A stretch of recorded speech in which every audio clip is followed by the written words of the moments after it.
میدان خندق کے حضرت سعد دی رگ اکھل کٹ گئی، لیکن جب رسول اللہ نے تیسرا ایسا کھجور دا دین دا وعدہ فرمایا نا تے حضرت سعد آ گئے. میں بس ایک گل کر کے اپنی کہ رگ کٹی ہوئے، خون جاری ہوئے تے حضور معاہدہ کرن تے سعد بن معاذ آ جان تے اے نہ کہن حضور ویکھو میرا کی حال بن گیا، اور بھی بڑا نقصان ہو جانا ہے. حضور معاہدہ کرو جان چھڑاؤ، کھجوراں دے نال اگر جان چھٹ دی تے پھر اور کی ہے.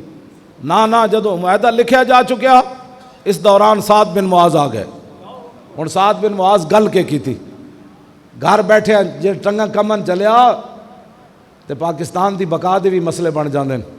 ہاں جی، جے 25,000 لشکر آیا پیا ہوئے تے بندہ ہوئے 1500 تے روٹی بھی کھان دی کوئی نہ ہوئے تے پیٹوں تے پتھر بھی بدے ہون تے محاصرہ بھی مدینے دا ہویا ہوئے، کیوں جی ٹھنڈی ہوا بھی چل رہی ہوئے.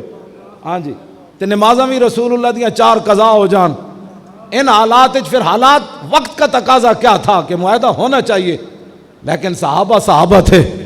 ہاں جی، صحابہ سن، انہیں یہ نہیں ویکھا وقت کا تقاضا کیا ہے. جب معاہدہ لکھیا جا چکیا تے سعد بن معاذ آ گئے تے خون جاری ہے، رگ اکھل کٹی ہوئی، اودے نال ہی آپ دی شہادت ہو گئی، خون جاری. تے سعد بن معاذ جدو آئے تے معاہدہ لکھیا جا چکیا. فقال له سعد بن معاذ یا رسول اللہ، حضور تسی انہاں نال معاہدہ کر رہے ہو کہ اسی تیسرا ایسا کھجوراں دا دے دئیے تے چلے جان. میرے جا بہت دل بندہ، ہاں جی تسی تو بڑے دلیر ہو. میں گلا تاں سناندا کہ امت مسلمہ واپس چلے. اقبال کہندا سبب اس کا کچھ اور ہی ہے جس کو تو خود سمجھتا ہے کہ زوال بندہ مومن کا بے زری سے نہیں. جب پھر یہ جبر و کار ہے، اقبال کہندا نہیں جبر و کار نہیں یہ عشق و مستی ہے. ہاں جی، جبر و کار نہیں کہ صحابہ نے زبردستی حضور نے فرمایا اینج نہ. اقبال کہندا یہ جبر و کار نہیں یہ عشق و مستی ہے کہ جبر و کار سے ممکن نہیں جہاں بانی.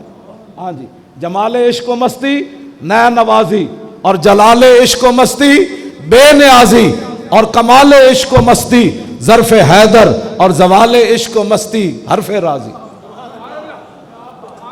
اقبال کہندا جڑا مولوی اگر مگر نال حالات دے مطابق تقریر کر رہے ہوئے سمجھ لویں نہ یہ کول عشق ہے نہ مستی ہے. عشق تے مستی ہوئے تے گل انج ہوندی. رگ اکھل کٹی ہوئے تے معاہدہ تیسرا ایسا ہی کھجوراں سن، نہ 2 ایسے تے صحابہ نو پھر آ جانیاں سن.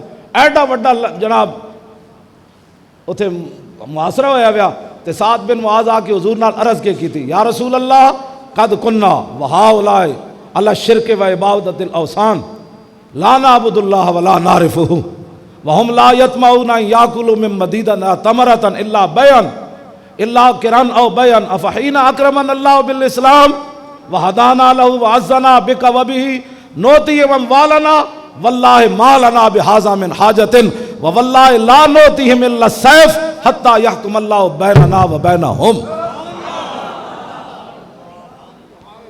سعد بن معاذ کہنے لگے یا رسول اللہ تسی انہاں نال معاہدہ کر رہے ہو، اے بھی مشرک سن، اسی بھی رب نو نہیں سی جان دے، اساں بھی کدی رب دی عبادت نہیں سی کیتی جدوں دا تہاڈا کلمہ نہیں پڑھیا سی، اسی جان دے بھی نہیں سی رب کون ہے.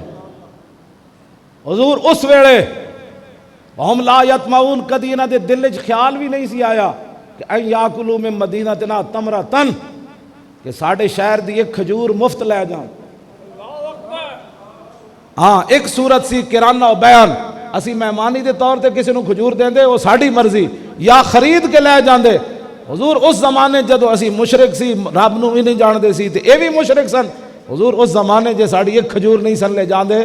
افحین اکرمن اللہ بالاسلام وہدانا لہو، اب جب اللہ نے ہمیں اسلام کی دولت دی اور آپ کے ذریعے ہم اسلام تک پہنچ گئے، وعزنا بک وبہ، اے جملہ بڑا قابل توجہ ہے. ہون رب نے عزت دیتی تو آڑی وجہ تو تے اسلام دی وجہ تو سامنے نوتی اموالنا تے ہون حضور اسی انہاں نو مفت کھجورا دئیے. واللہ لا نوتیہم، اللہ دی قسم ہے حضور انج نہیں ہونا. کیوں انج نہیں بہت تو بندہ گل کر رہے ہو وچو دل چاہتا بھئی حضور کرن جان چھٹے، کیوں جی ہاں جان چھٹے. نا واللہ لا نوتیہم واللہ ما لنا بہذا من حاجت اور واللہ لا نوتیہم الا السیف. جو یانہ بن حسن بیٹھے سی نا، آپ نے فرمایا تلوار چوک کے فرمایا جائے اے تلوار ہے ساڑھے کوڑے لینی نے، اے تلوار ہے ادھے نال فیصلہ ہوئے گا، اللہ تانوں فتح دے وے، تسی اگے ساڑھے تے جت جاؤ یا سانو رب فتح دے وے، جا کے جو کرنا ہے کٹ لو۔